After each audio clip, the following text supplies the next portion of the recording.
Remarks now by author Robert Spencer, who directs the blog called Jihad Watch. He's followed by Kate Obenshain, former Virginia Republican Party chair. The two spoke recently at the annual Conservative Student Conference of the Young America's Foundation. This is about 2 hours. Thanks, guys. Well, good morning. My name is Blair Daly. I'm an intern here at Young America's Foundation, which is a leading organization dedicated to advancing the conservative movement on college campuses.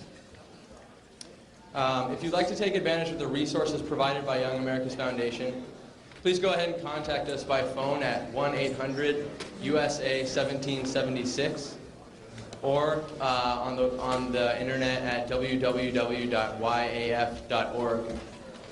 We're going to now move on to our next speaker. His name is Mr. Robert Spencer, and this man has been a courageous voice for the truth about the enemy that so shockingly struck us back on September 11th, 2001. He is director of Jihad Watch, which can be found at jihadwatch.org, which is a project of the David Horowitz Freedom Center, which monitors the threat of radical Islam around the globe. It's a very good resource for information on this topic. Mr. Spencer began studying Islamic theology, law, and history back in 1980. Now 30 years later, he's written hundreds and hundreds of articles, and as well as 8 books on this subject.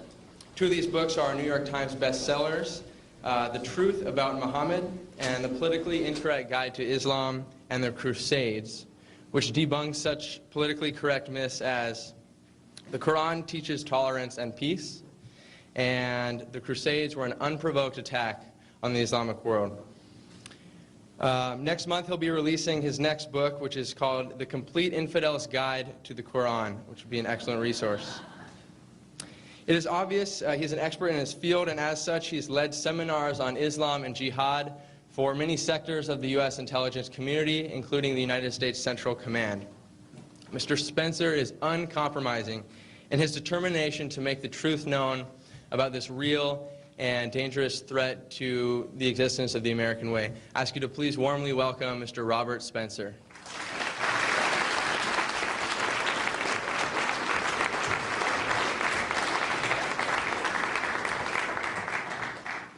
Have you heard the good news? The war on terror is over. I missed the parade. Actually, I wonder who won. But anyway, it's over. The Barack Obama administration announced yesterday that there was no more war on terror. In case you missed it, it's all done. The United States government is no longer going to speak about terrorism in connection with attacks by Islamic jihadists on United States personnel or institutions. And the government is not going to speak about Islamic jihadists at all, because the word jihad in Arabic means struggle, and there are so many different struggles in Arabic, many of which are noble, and that therefore, said the government spokesman who was talking about this yesterday, it would be only to give legitimacy to the, what do you call them? You can't call them terrorists. To those people. It would give them legitimacy if you called them jihadis.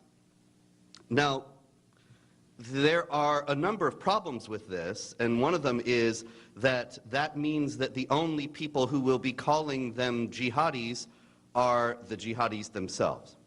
And why does this matter? What does it matter what we call them, or whether the war on terror is over or not, or whether we speak about it in terms of Islamic jihad or not? Why should this make a difference? All this has to do with an initiative that is widely known as the stealth jihad. And what it has to do with the stealth jihad is this. If you do not know, it's an ancient principle of warfare that you may have heard. In order to defeat an enemy, you have to understand that enemy. You have to know who he is. You have to know why he is doing what he's doing. You have to know what he hopes to accomplish. And if you do not understand those things, then you have no chance of victory. Then it's all over. And so, the first thing that the United States government ought to have done on September 11th, 2001, and actually ought to have been doing before that, because 9/11 was not the first attack by these people on the United States personnel or institutions. The first thing that the United States government should have done was to examine the speeches and the writings of the perpetrators and their allies, and to come to some understanding of who they are, why they are doing what they're doing, and what they hope to accomplish. And this was not done. 8 years later, this has still not been done. Not only has it not been done, and there's even less prospect of it ever being done now that the Obama administration has declared the war on terror over and jihad out of bounds as a point of discussion. But also, the fact is that the Islamic jihadists have undertaken a large-scale initiative over a period of many years to achieve precisely this goal. And if anybody was a victor in the Obama administration's announcement yesterday, it was the forces of the global jihad. The stealth jihad is this. It's an initiative to advance the agenda of the terrorists by non-terrorist means. Everybody knows there are terrorists, and everybody knows that they flew the plane into the building on 9/11 and into the Pentagon and so on. What were they trying to accomplish? Very many fewer people know that.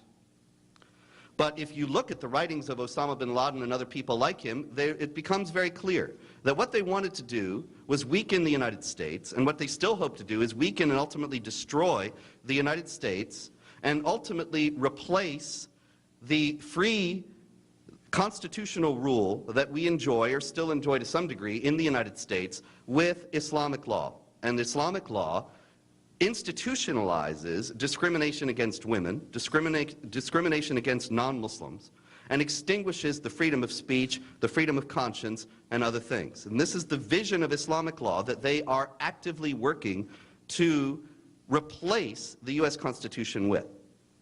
Now, that initiative is advanced by terrorist acts, because those terrorist acts, they take our money, they take our time, they take our resources, they weaken us. But there are also many other groups that are working to achieve the same goal, the imposition of Islamic law over the United States, over Western Europe, and over our allies. But they are advancing it by means that have nothing to do with terrorist attacks. And one of the primary ways that they are trying to advance this goal is by making it out of bounds, ruling it out of bounds, making it something that's beyond the limits of polite society, to speak about the Islamic motivations, or in general, the motives and goals of the jihadists. Because the motives and goals of the jihadists always go back to Islam. If you read what they say, if you study their writings and their teachings and their actions, they're always going back to Islam. They're always saying, we are doing this because the Islamic religion teaches us to wage war against unbelievers in order to bring them under the rule of the Islamic social order. And they're very clear about this. But then there's a funny thing. You know, a sleight of hand trick, really a kind of prestidigitation that is worthy of the most talented magician in the world.